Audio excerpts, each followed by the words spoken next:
Let me check our page.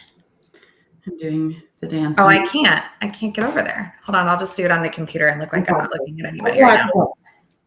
I'm doing the dancing. Yeah, we're live. Okay, good. I always feel like we should sit here for a few minutes. And I have like just like stare aimlessly off into the distance or talk about like nothing for a minute. Yeah, pretty much. Okay, we're probably gonna play this a couple times because people will jump in and watch as we're going. But today we're talking about the big bad wolves, which I feel like I should have called this because that would have been funny. But they really are the big bad wolves. So we're going to talk about companies that are doing really crazy things that are affecting markets across the country.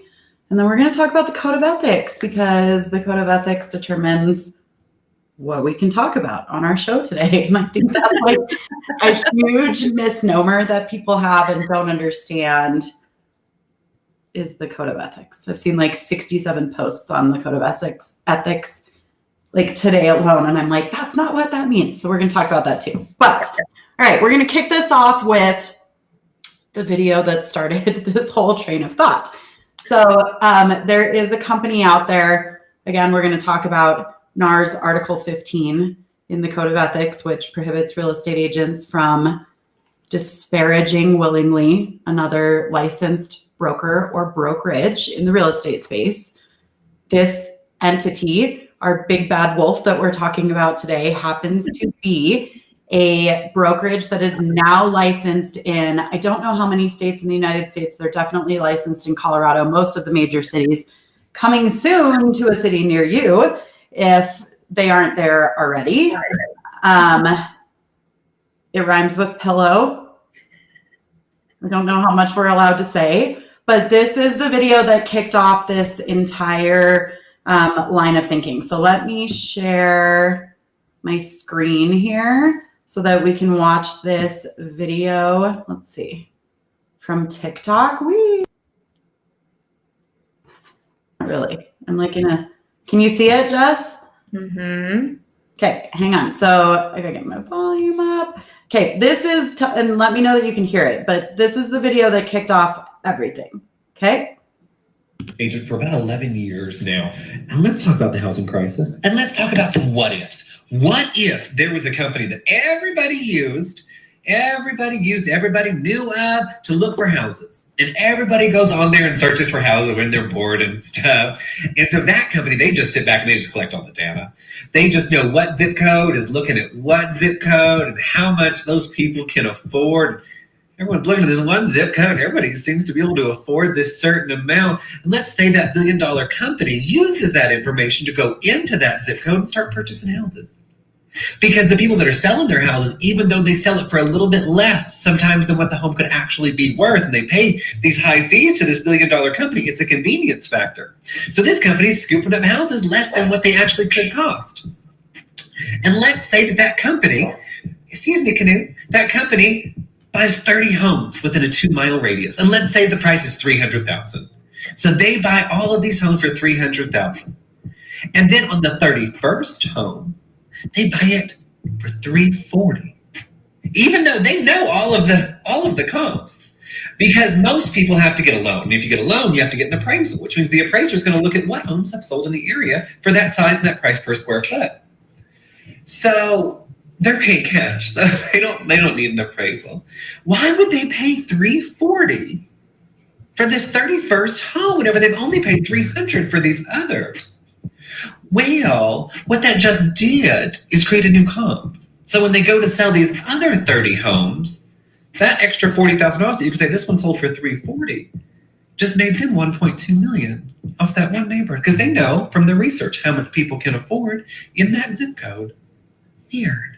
And let's say that then they're going to come in. They bought that home at $340,000 that still needs work. So they're going to come in and do their good old paint, spackle, and change the carpet and call it a remodel. So now we can sell them for $360,000 because we know off of our data that's how much people can't afford. Wouldn't that be weird if a company did that? And then say that this company also starts letting you use their own lenders and their own title and escrow company. It makes you write your contract on their contract, not the one that your state uses.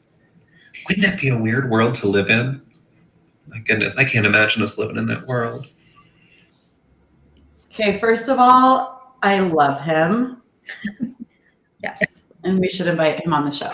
I was going to say that. Yes. But okay, so second of all, I think this is really important to talk about because since the pillow company started, real estate agents have been obsessing over what they're doing, right? Like, I think if you went into any real estate Facebook group on the internet and threw a dart, like at any given moment in any given day, you could probably hit 20 posts about this company and what they're doing. But the main focus has been, oh, they're going to put real estate agents out of business, right? And we've been talking about this for the last probably 3 years. They're going to become a brokerage and they're going to put their own agents on the ground and they're going to start listing properties, and that's going to kill the average everyday real estate agent, right? So that's what the focus has been forever and ever and ever on this. I don't know how many people ever stopped to think about what they're doing to the market and the fact that that affects not just the average everyday real estate agent, but the average everyday consumer and the market in total in a much bigger, potentially scarier way than like anyone ever thought about. So essentially, do you want to break down what he's saying in the video for people? So essentially what he is saying is they're analyzing your data all the time, every day, every time you log into the app, every time you log on to their website. And they're able to use those analytics to purchase properties at certain price points. And our sellers are going, well, it's really convenient. And I don't have to deal with showings. And I don't have to get my house ready to go on the market. And I don't have to do anything on inspection, which we understand and we get. But what they're doing is they're purchasing up all the inventory. And when you control the inventory, you control the market. And so from a different perspective, we're looking at it from the perspective of the consumer today and what this is doing in our market. And what this is doing in our market is creating, I don't want to say it's kind of a fake market, but that is almost what it feels like. Are the prices really this high? Are the housing shortages really this true? Or do we have corporations and investors out there purchasing up all of these properties and holding on to the inventory until they create a new comp to be able to release that inventory, and they've just made millions and millions of dollars again? That's the conversation that we want to have today. Is not about me and Lindsay and our jobs. It's about what this is doing to the average middle-class American. So I feel like we've been watching this, like Jess and I especially closely, for a couple months here this year, because we started to notice this trend, and I'm sure you guys have seen it too. And by the way, there's other companies out there besides The Pillow, right? But we started to notice this trend where they were coming in, especially I'd say the last 60 days. Mm-hmm. They're coming in and we're hearing from our sellers live on the ground. This company or this company offered me this astronomical price for my house, right? And our combatant to that, right? Our negative argument to that was always, well, they're charging these exorbitant fees. So like, I'm just making up numbers, but let's say my house is worth 500. One of these EyeBuyer companies come in and they offer me 550. As real estate agents, we always used to be able to combat that by saying, but wait a minute, if I put your house on the market, I'm only charging X%, which if you look at this hidden fee schedule that they're charging you, really equates to about 50 to 70% less than what they're actually charging you, right? So they were charging these kind of secret, hidden in the fine print, ginormous fees to people. But I'd say 60 days ago, maybe 90 days ago, we really started paying attention.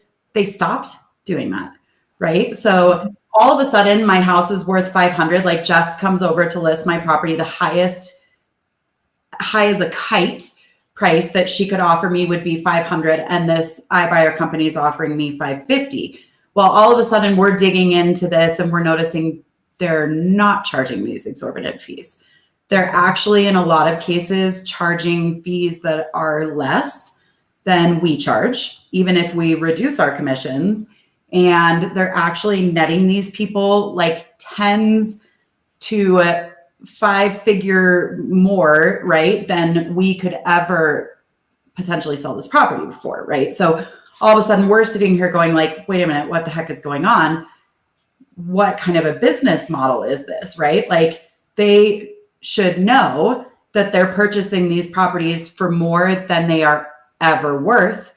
And even if they didn't know that going into it somehow, then we're starting to see over the last 30 days, they're relisting these properties and they're just sitting there. They're sitting there on the market for 30, 40, 60, 90 days because they bought them over market value and they're not selling, right? So everyone in the real estate space kind of started scratching their head going like, wait a minute, what's happening here?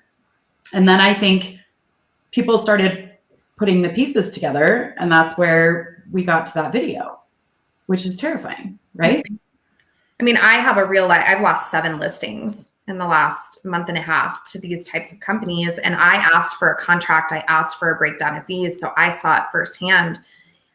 They're purchasing one of my sellers' houses for $100,000 more than the highest comp in the neighborhood. I can't come anywhere close to that.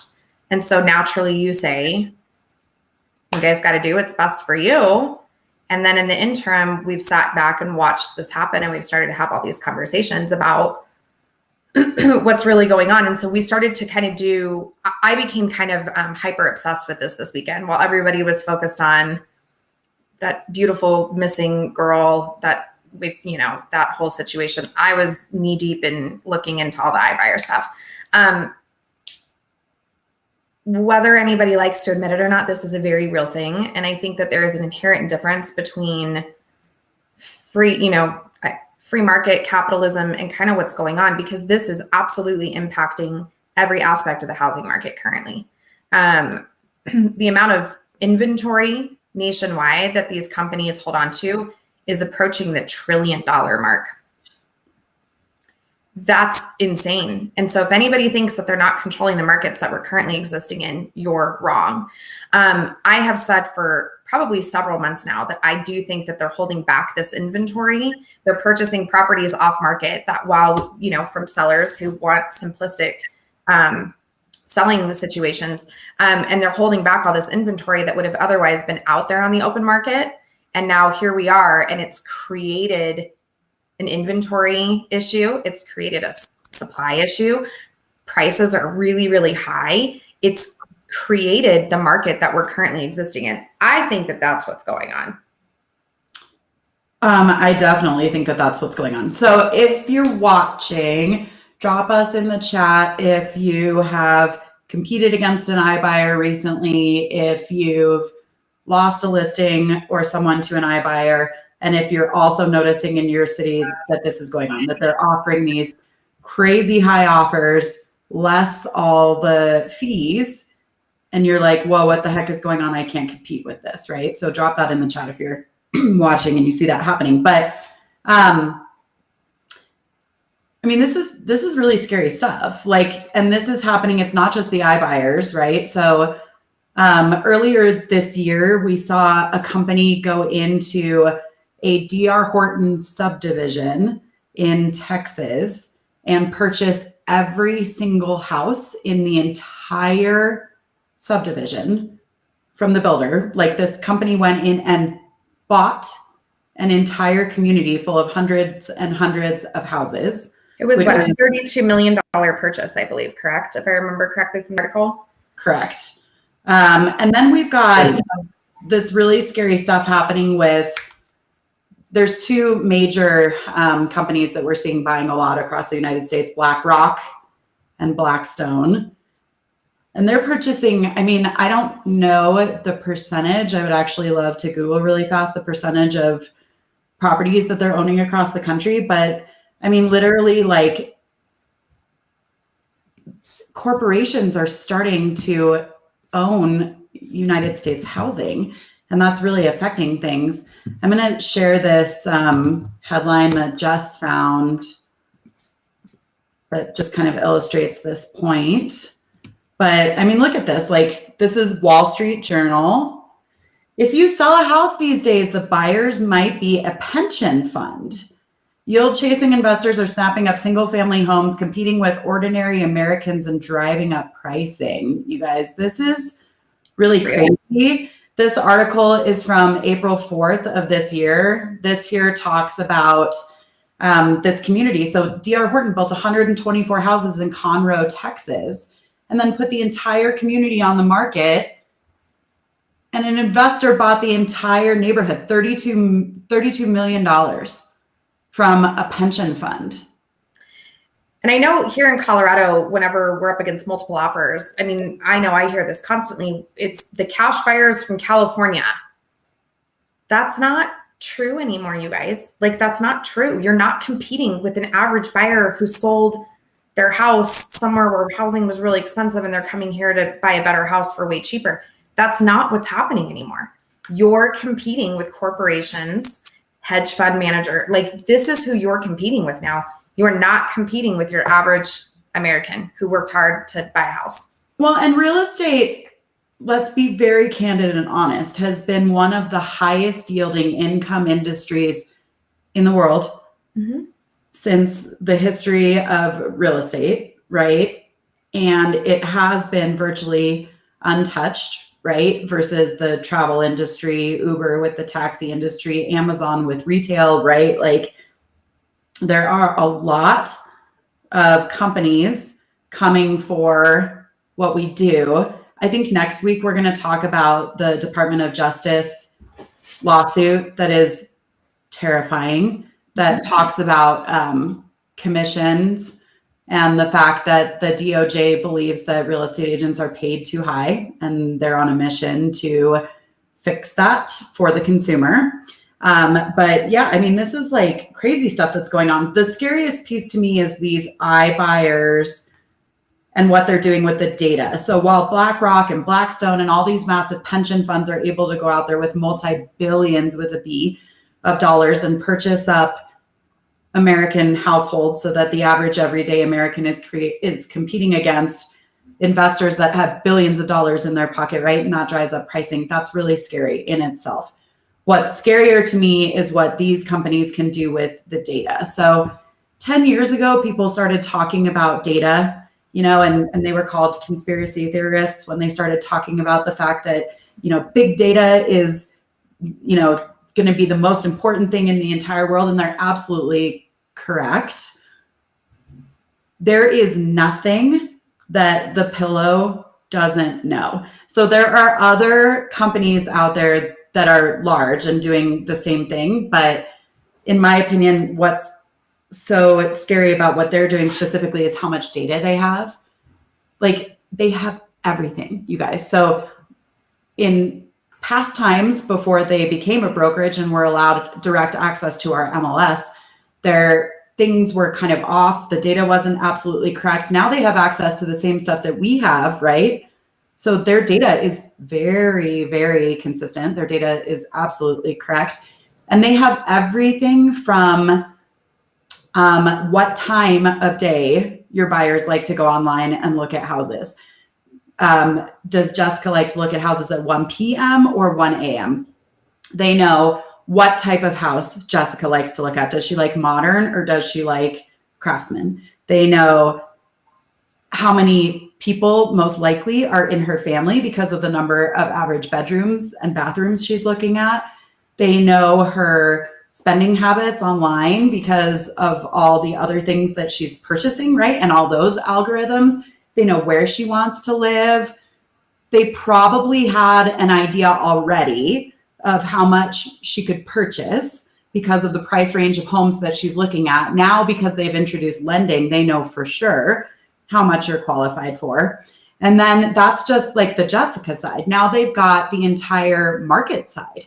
So if you don't know, they purchased showing time. So they know if I put a house, like let's say I put my house on the market today, they know how many showings I had.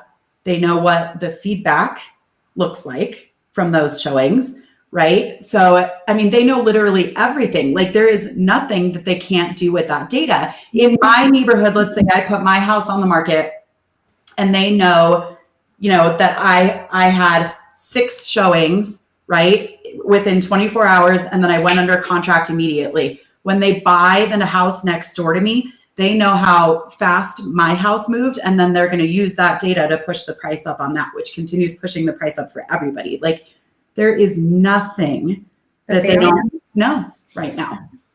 Well, I have a client, I listed their house last Thursday, and they didn't realize that showing time was purchased by said company.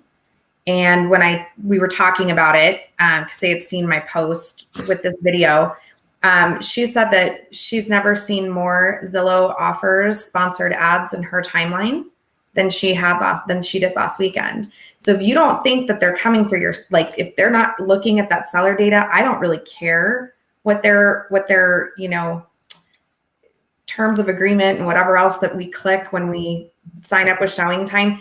They're absolutely using your data, period, end of discussion. And I think that the part for me that was interesting was I didn't realize how much the general public didn't realize until this weekend when we started having this conversation. And when my sellers realized that they owned the showing service that we used, that's when they were like, holy shit, like we really can't get away from this. How do we undo that? I mean, they even think about what they can do with your feedback, right? So same example, I list my house and then they're going to purchase the house next door. They have our feedback, you guys, because they own the showing service. So if every single person comes into my house and they go, love it, love it, love it, love it, can't stand the carpet, can't stand the carpet, can't stand the paint, can't stand the paint, what are they going to do with the house next door?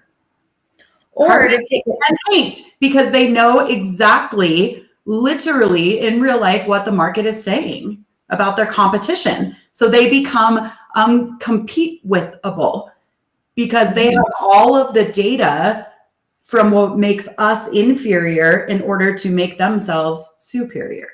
It's crazy. Or let's say your house is on the market longer than the average days on market in the neighborhood, that they know all this data. What if they start targeting you to now pull your house off the market? We'll make it easy. We'll fix the paint. We'll deal with all the feedback, and we'll just give you a check, and that's it. Or what if they get even more aggressive and they mail a letter to every single homeowner in the neighborhood and they say, your homeowner 3 doors down sat on the market for 45 days. And we know that you need to move quickly because we've been seeing that you're picking up your pace when you're searching on our website. Mm-hmm. We can get you under contract today and you don't even have to do any showings. And we can close in 10 days. It's good. The amount of information that they have it's mind-boggling. So, in the video, like the scariest thing that he talks about to me is controlling the pricing. And that is something that every American should be concerned about, in my opinion, big time.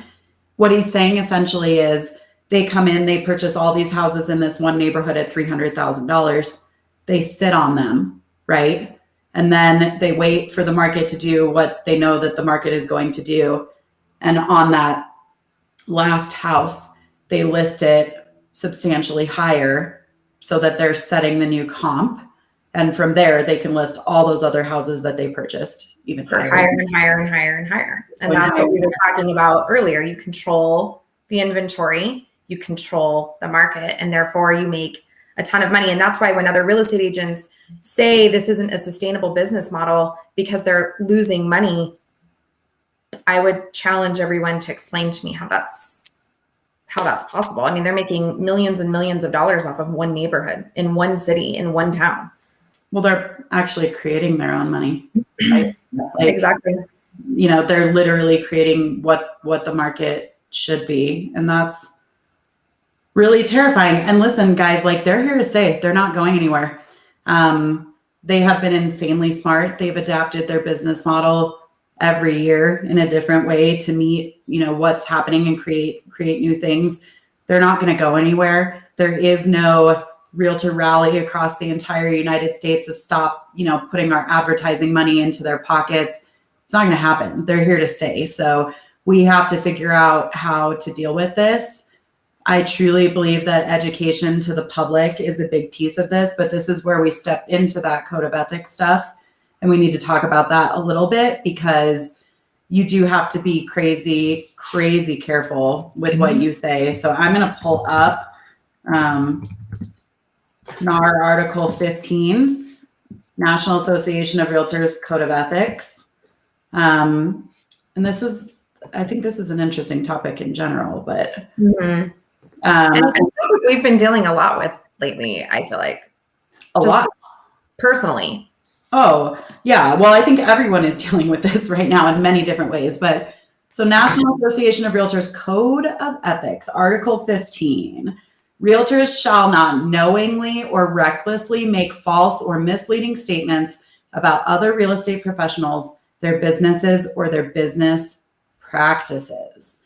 Realtors shall not knowingly or recklessly file unfounded ethics complaints. The obligation to refrain from making false or misleading statements about other real estate professionals, their businesses, and their business practices includes the duty to not knowingly or recklessly publish, repeat, retransmit, or republish false or misleading statements made by others. This duty applies whether false or misleading statements are repeated in person, in writing, or by technological means, including the internet or social media. So this is an interesting one. Jess actually had a situation earlier this year where a different company, these companies are paying people millions of dollars to monitor our Facebook groups right now. That's all I'm going to say, right? So they are watching what we are saying, and the amount of people posting about this stuff and just general shit talking about other agents all day long is absolutely mind blowing to me. But Jess actually had a situation earlier this year where she was called on it. Well, somebody had asked a question regarding one of these EyeBuyer programs, and it was a specific question about a specific company in our area, and I responded with an answer. Was it factual? Yes. Was it real? Yes. Was it? Yes. It was screenshot and sent on to my managing broker, and they said that if I didn't remove my comments, they would pursue legal action.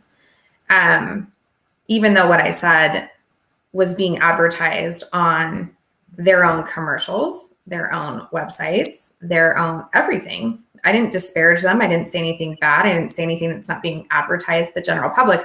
But it was the fact that me, as a real estate agent, spoke potentially in a way that could be construed as negative regarding this other brokerage and company. That's what the issue was. So there's lots of these companies out there right now. Some of them are realtors or members of NAR. Some of them are not. Some of them are still unlicensed entities that are really just like a corporation. We can't tell you which is which because we can't name them by name, but you should go out and kind of do a little digging and figure out which is which. But I do think that this is really important, and I really think that we need to start talking about this. Yeah. Once they own the market, they can dictate the fees for buying and selling. Yeah, no, you're absolutely correct. A lot of people have said that these companies are going to bring the eventual death of the buyer's agent because they're making it so easy for the end user, the home buyer, to go directly to the seller or the seller's agent. If this hurts any segment of the real estate population, I think that it probably will be on the buyer's agent side. But more importantly than that, they're literally changing American real estate. So I had somebody ask me a question, and it was this morning that I saw the comment, and I haven't looked into it at all. Their question was, how does this not violate Sherman Antitrust laws? Well, I don't know how it would. And that's what my knee-jerk reaction was. One thing has nothing to do with the other. Nobody can dictate what a private corporation does and how they spend their money and what they spend their money on. But if they begin to control the market and they start to control fees Is that where we're moving? I don't know the answer to that question. And I think it's too soon to be able to really give a firm answer on that. But it was just another kind of piece of the puzzle I think that would be interesting to look into. Well, I think we're going to talk about that next week, because next week we're going to talk about the DOJ lawsuit and Sherman Antitrust. But so the antitrust law prohibits anyone from talking about a standard or fixed commission rate, which is why you have to be very careful saying things like a standard commission here is blah, blah, blah, blah, or I charge a standard commission of blah, blah, blah, blah. That is a big deal, right? There isn't, it's not allowed, it's not legal for there to be a standard fixed commission associated with a service in real estate. But I don't know that that violates antitrust, because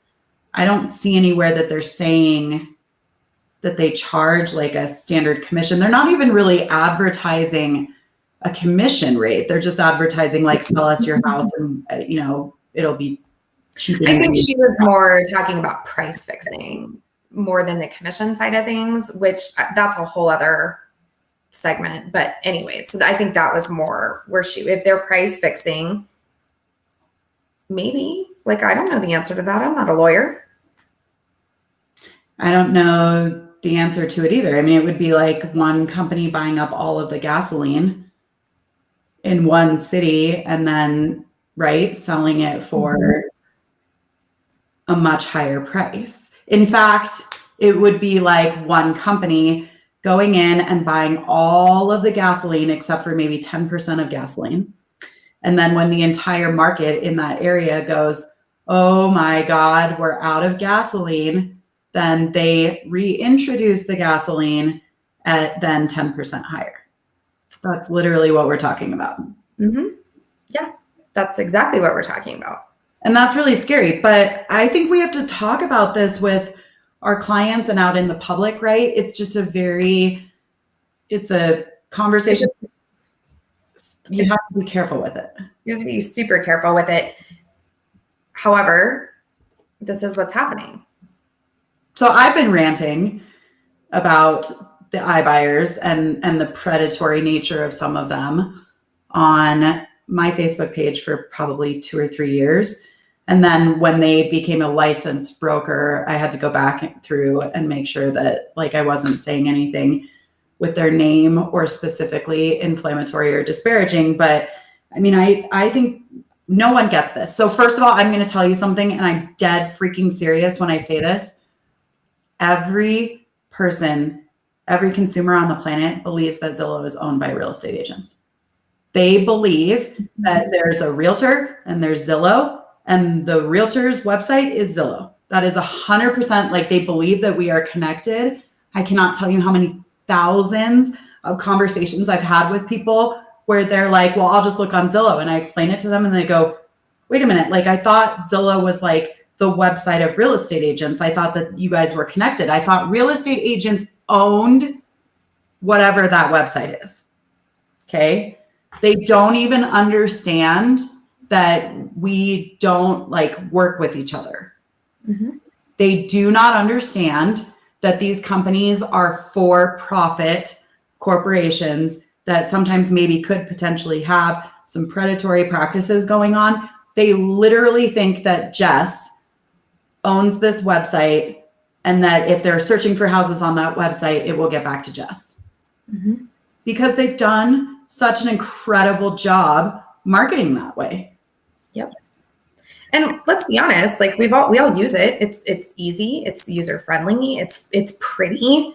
And I think the other conversation you guys need to start having with your buyers and sellers is that because they're a brokerage in our area now, the MLS listings aren't as updated as they used to be, because we can now choose if our data and our listings go on their website. And there are a lot of real estate agents who are choosing to not put their listings on these websites any longer because of all of the things that we were talking about today.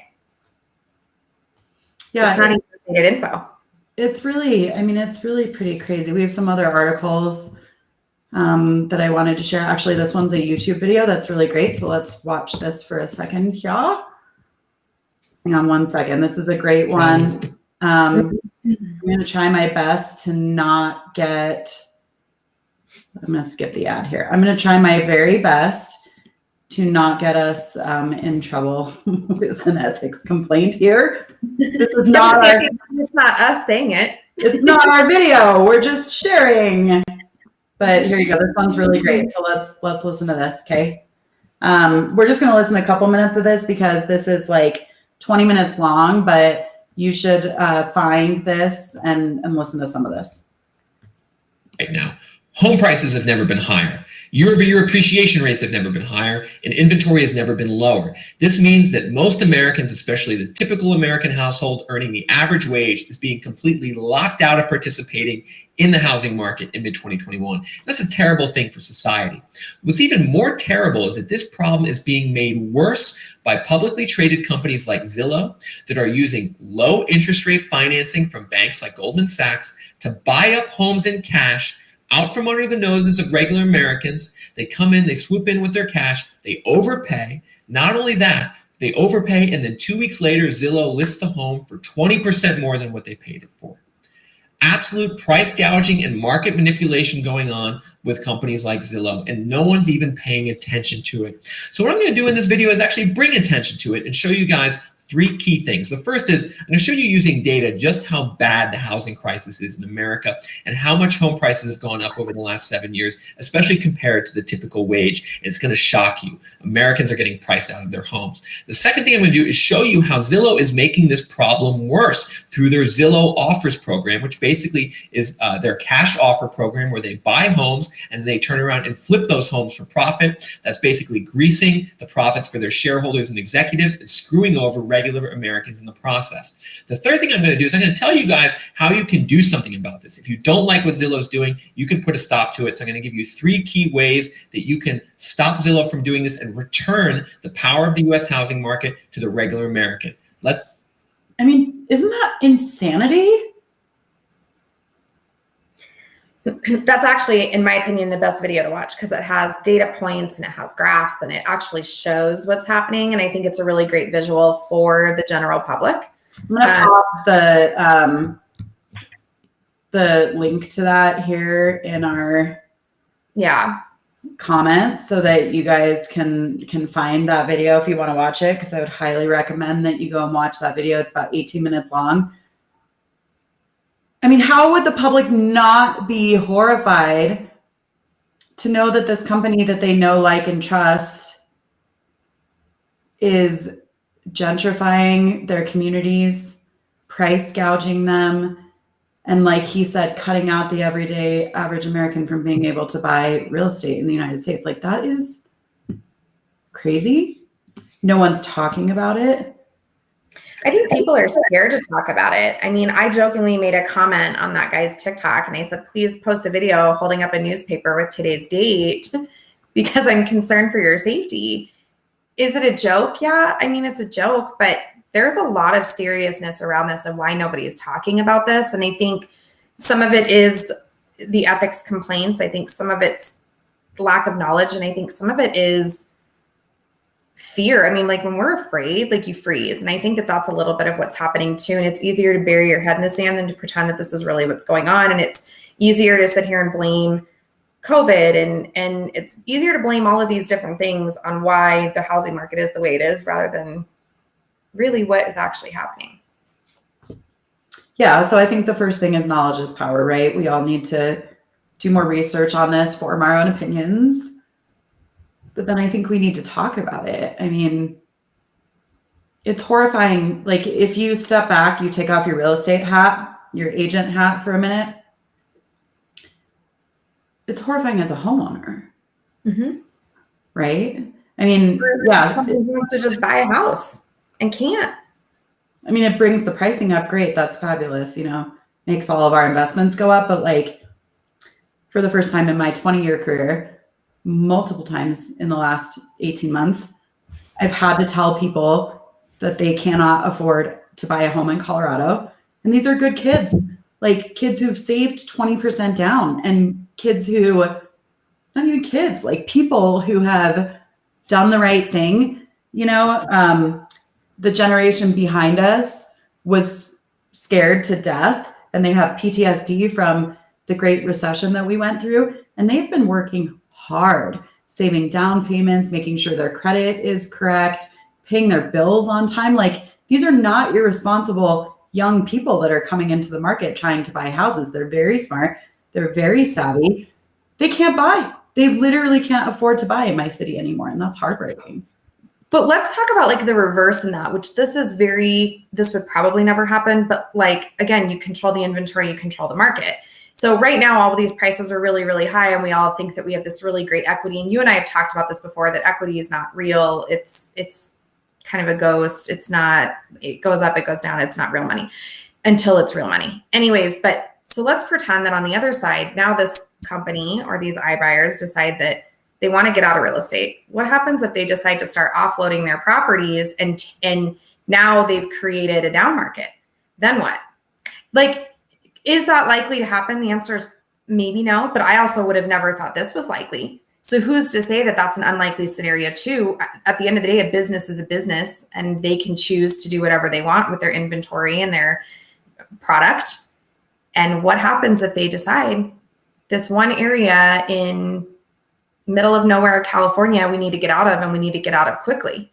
And so now we're going to offload all of our inventory. I mean, it's not that crazy. We've seen it happen with other types of entities, but national home builders went out of the market during the Great Recession, yep. Right? And they left thousands of units of inventory standing on the ground, lots of them at foundation or frame or finished sitting inventory, millions of lots to construct all across the country. Like, it isn't far-fetched. I think right now it feels really far-fetched, right? Because everything is so expensive and we all have so much money.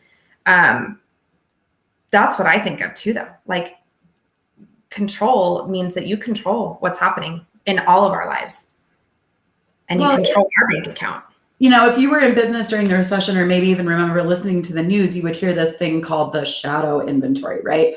We've been talking about this since 2007, which, by the way, I just had a light bulb. Hold, please. But so like since 2007, ding, we've been talking about the fact that REO, which stands for real estate owned, right? So bank owned real estate, had this gigantic shadow inventory, that there were hundreds to millions of property just sitting all across the country that they were holding on to so that they didn't release it all at once and bog the market down and slow the market down further. The shadow inventory never materialized, right? It's 2021. Now everyone's talking about the shadow inventory that could come from this forbearance rule being lifted. This is actually potentially a real shadow inventory. In all these gabillions of years that we've been talking about this, these guys are actually doing it. They are actually purchasing thousands of houses all across the entire United States and sitting on them and slow playing until the pricing comes up so that they make massive profits. Like, this is the real shadow inventory. And my light bulb was basically what we're seeing right now is a different kind of corporation coming in and controlling our market.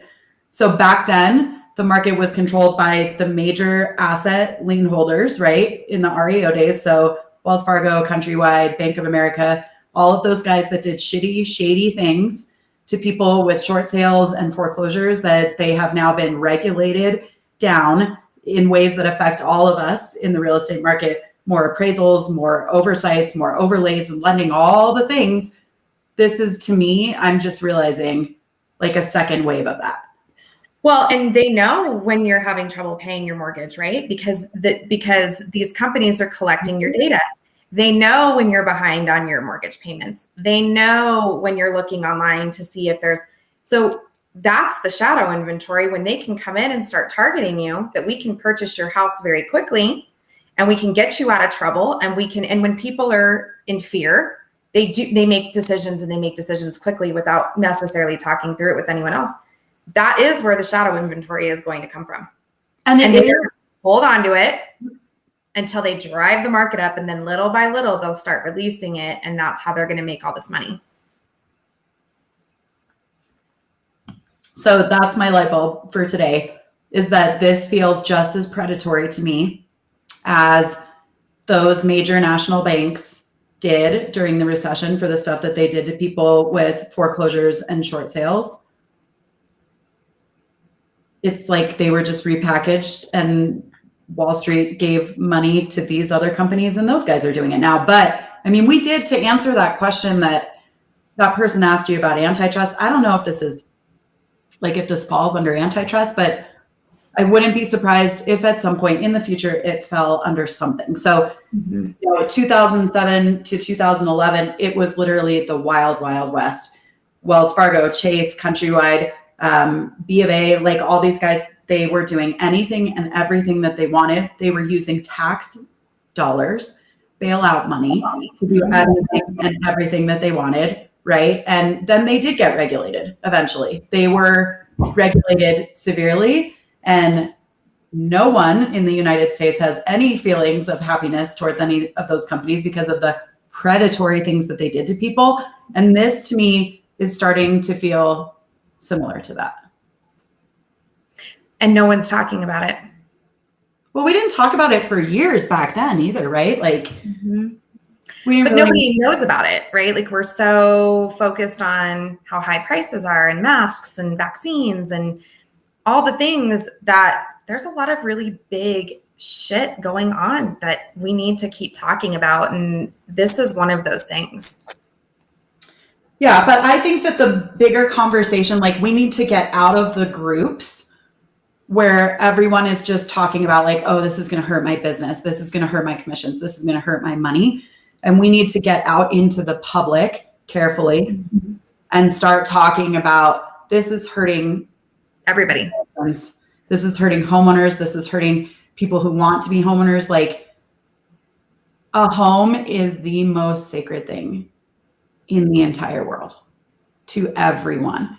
I don't even care who you are. You could be the coldest MFer on planet Earth, right? And home is so important. It's the most important thing. And when big companies and big money start coming in and messing with home for people, that's not okay. And I can't decide if I feel like they're genius for becoming licensed, because they didn't have to do it that way. There were a lot of other ways to do it. I can't decide if I think that they did that on purpose so that we're bound and gagged a little bit and can't speak as freely, or if that's just like a funny consequence of what they did, not thinking they were going to do that. But I mean, you do have evil genius is what we can call it. Yeah. I mean, you have to be careful speaking about this stuff. But it's really, I mean, people don't take this stuff kindly, like, at all. Gentrifying cities and pushing people out of the place that they grew up and want to raise their children in and raise their families in. Like, this is really what's happening. We see it every day. Every day. All right, let's take 5 minutes to talk about another really wild thing that happened, which is the end of single family zoning in the state of California. So this one is a trip too. So another big bad wolf potentially. So Governor Newsom in California, beloved by so many people, passed this law that took away single family zoning in the state of California. And so the people that are pro this feel that it will be helpful to the people that can't afford to live there, essentially, because what he's done is he's taken away the rule that certain parcels of land have to be built as single family properties only. So like in my neighborhood, imagine where you live in your nice suburban neighborhood with houses all around you. That means that a developer could purchase the single family home next to me and build a 50-story high-rise condo building, right? Which is really wild and absolutely crazy. So a lot of people that are for this say that it will help with housing unaffordability because they'll be able to build more housing because they'll be able to go up, right? And a lot of people that are against this say that it's really just a way for developers to come in and build low-income project style housing, which doesn't help anyone, and also demolish these neighborhoods that have been there for generations with these beautiful single family homes. It's pretty wild. Do you think that we're going to see this in other parts of the country as a reaction to the affordable housing crisis? I don't know the answer to that because, like, we hear, right here in my neighborhood, they're building an apartment complex and it's considered affordable housing. The starting rent is like $2,200 a month. Like, and we're not near public transit, we're not near anything. So I don't know the answer to that. I think, per normal, California is kind of its own world over there. And I don't know the answer to that. I also don't know. A developer is a developer, right? Like if they can build 8 more houses on one piece of property and sell them all for $1 million, are they going to do that? Probably. I think my biggest question mark is their electrical grids and water is so tapped out. Like where is basic electrical and water and stuff like that coming from to accommodate even more housing and to accommodate a more dense urban area throughout California? That just doesn't make any sense to me, just based on the limited amount that I know there. So I'm going to pop an article into the comments just so that you guys can check this out if anyone wants to read about this. But it's pretty wild. Like we do need solutions for affordable housing in the United States of America. And that is absolutely, without question, a very, very, very real thing. I certainly wouldn't want a skyrise condo complex right next to me.